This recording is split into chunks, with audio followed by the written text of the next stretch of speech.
Hey everyone, welcome to Dr. Frank's Finance World. I am Dr. Frank, and this is part three of a series on time value of money. It's kind of an interesting one here because we're talking about essentially retirement planning and figuring out how much money you will need as you get older and get closer to retirement. So ultimately, these are two-part problems, and how it typically looks is something like this.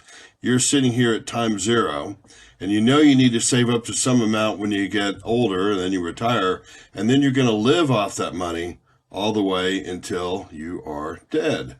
Rest in peace out there. So, but what do you need over here is also a time value of money problem. You're going to live a certain number of years.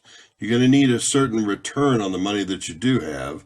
You're going to have to start with some amount, and this is really the critical one that we're going to use, but you're going to have some payment through a period of time. And of course, once you achieve room temperature, your future value need is nothing. So that's how the problems are set up. If the present value you find right here becomes the amount of money when you're sitting back here prior to retirement that you have to save towards that goal. And you're going to be making some type of returns, 7%, 8%, 9%, whatever. But we need to figure out how much we need in retirement so we know the number that we save up to. This is kind of like those commercials you used to see where people would have their number underneath their arm and carrying to retirement and so forth. But how does that look when you are actually applying it?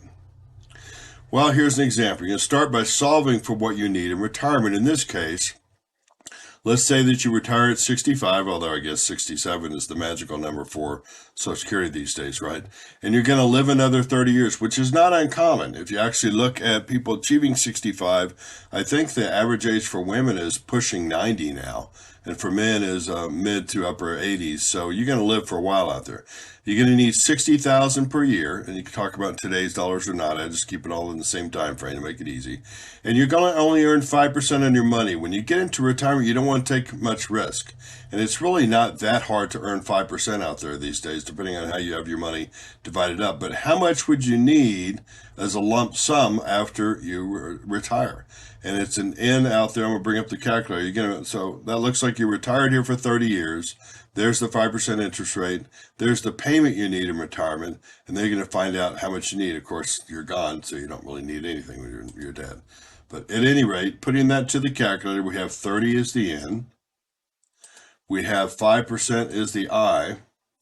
We have $60,000 is actually the payment. And we're going to calculate how much we need at the beginning of retirement. And it's $922,000, give or take a little bit. So that will represent the number that we're actually trying to save up to. So how do we get there? Well, that's part two of the problem. So we have this 900,000, 903,000 or something like that. It was a 922 that we actually need. So we plug that into a problem. So we're getting from here to that number, 933,000, whatever, 33,000, let's just say 933,000 out here. So the end time frame, let's say you're starting at age 25 and saving to 65, so you have 40 years. It is possible for sure, especially when you don't consider inflation, to get about 9% out of your returns, depending on what you invested in out there as well. Later on, when we get into retirement planning and that kind of stuff, we'll talk about how inflation and stuff feeds into this. But ultimately, the present value, let's say you only got lent in your pocket right now, and you're trying to figure out what the annual payments are. We'll actually drive this down to the monthly level in future calculations we do, because most people save monthly for retirement. But at any rate, the amount that you're going to put in the future value is essentially going to be $933,000. So when we look at that inside of this, I'm just going to store this as a 1 so we have it in the memory. Now we clear the calculator, and we have 40 years that we're saving for. We're going to make 9% on our money. We don't have any money now, and we're going to figure out the payment that we're going to need to get to $922,000 out here. And when you compute that, you'll find out that what you have to save is about $2,700, $2,800 a year. So essentially a little over $200 a month. But that's how much you'll have to save every single month, and figure out how to make that happen.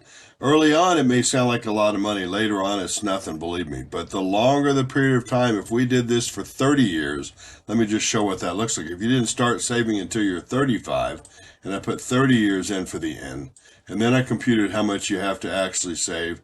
Now it's suddenly $6,700 a month. So time is on your side when you're young. Try to live cheaper when you're young, to be honest with you, and save for retirement after. The strategy, it really is just a two-part annuity problem.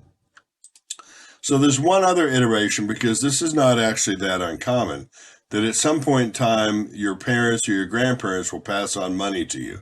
And that can feed into the problem along the way as well. So you have this time period where you're trying to get to, what was it? 922,000, I think it was, out here. And suddenly, grandma or somebody wills you $25,000. What does that look like? Well, it depends at what point in time. Let's just say it's 10 years from now. So you have all these other 35 years to earn money on it. So when we put that into the problem, and it's kind of neat, we don't want to have to change anything. We're going to put, well, you know what, I'll get rid of everything again. So I'll just clear out the calculator and so forth. So clear one more time. 40 years is the end, right? And we can calculate that. Better yet, let's do this. If grandma's going to give it to us in 10 years, we're going to have her money for 35 years to make money on. So, or for 30 years, I'm sorry. So 30 now is the end, because we're investing grandma's money 10 years along the way there. We're still going to make 9% on her money. And we're going to start with $25,000 when she gives us at point 10, year 10 out there. And what would that actually become? That would become $331,000. This actually means we have to save $331,000 less, because Grammy gave us some money at the 10-year point out there. So what then happens is, I'll just store this as number 2. So if we take recall 1 and we add recall 2, because this represents money that grandma's money grew to. Now instead, I want to minus wrong one. Should have subtracted it. Sorry, if I take recall 1 and I subtract recall 2, I end up with, now we only have to save to $590,000. So when we go back into this problem, and I'm going to start all over because we just added grandma's money to the mix. So if we clear the calculator, and no, we only have to get to 590,000 out here, clear the calculator, and now we have 40 years. We're going to make the same 9%, but we only have to get to 590,000 out here in the future.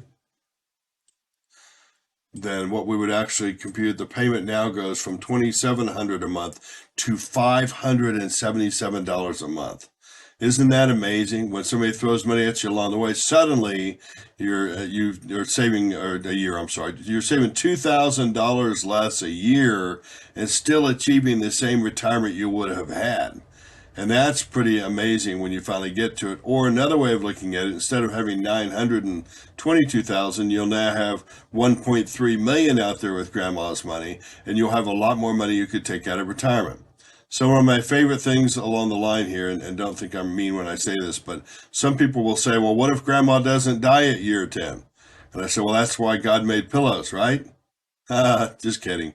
But at any rate, when you get money along the way, it can make a huge difference in the two-part problem. And I suppose it becomes a three-part problem, because you have to take their money and subtract it from the money you actually have to save to have the same $60,000 a year in retirement. So what is your strategy for this? It's really just a two-part problem. It's not that big of a deal, and you can change it to be monthly, which is how most people save. When we get to the retirement world out there and I go through that, I'll show you what that looks like when we get there, okay? Anyway, so time value money for bonds is next. Appreciate you watching. Have a great day. Bye-bye.